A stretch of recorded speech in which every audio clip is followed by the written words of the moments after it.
For today's vlog mga kamars ay meron naman tayong panibagong YouTube channel na i-review o ipi-feature, walang iba kundi ang YouTube channel ni Ruel of Malalag.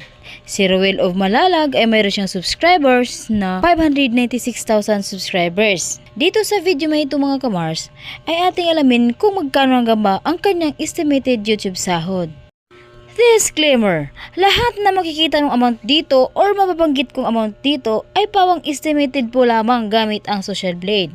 Ang Social Blade ay isang public website na kahit sino ay pwedeng tumingin dito at maaari nyo makita ang mga estimated YouTube sahod ng mga vlogger or content creator. Layunin po lamang ng video na ito na makapagbigay ng inspirasyon sa mga taong makapanood nito, lalong-lalo na sa mga small YouTubers. Ano pang hintayin natin mga kamars? Samahan nyo na akong i-review natin ang estimated YouTube sahod ni Ruel of Malalag. So yun nga mga kamars, nandito tayo ngayon sa official YouTube channel ni Ruel of Malalag dito sa Social Blade.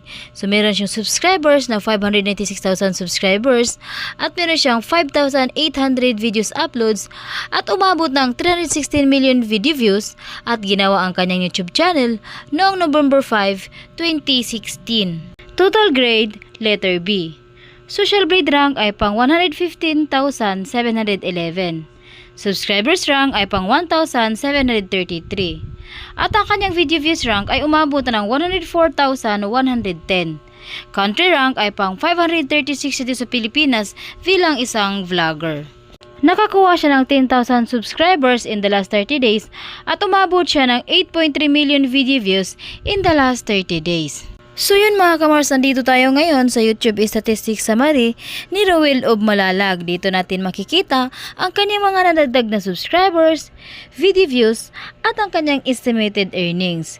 Pero yung titignan natin dito mga kamars ay kanyang daily average at ang kanyang weekly average. Sa kanyang daily average ay nakuha ng $69 sa lowest estimated at umabot ng $1,100 sa highest estimated.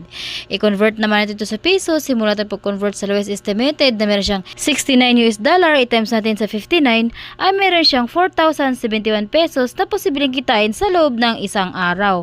At kung maabot naman yung highest na meron siyang $1,100, i-times natin sa 59 ay meron siyang 64,900 pesos na posibleng kitain sa loob ng isang araw. At dito naman tayo ngayon sa kanyang weekly average. Sa kanyang weekly average ay nakakuha siya ng $493 sa lowest estimated at umabot ng $7,900 sa highest estimated. I-convert naman natin sa peso, simula natin pag-convert sa lowest estimated na meron siyang $493, i-times natin sa 59 ay meron siyang 29,087 pesos na posibleng kitain sa loob ng isang linggo. At kung maabot naman niya ang highest na meron $7,900, i-times natin sa 59 ay meron siyang 466,100 pesos na posibleng kitain sa loob ng isang linggo. So yun nga mga kamars, andito naman tayo ngayon sa kanyang pinakabang-abang na part ay ang kanyang estimated monthly earnings. Paalala po lamang mga kamars, ito ay estimated po lamang. Sa kanyang estimated monthly earnings ay nakakuha siya ng $2,100 sa lowest estimated at umabot ng $33,000 sa highest estimated.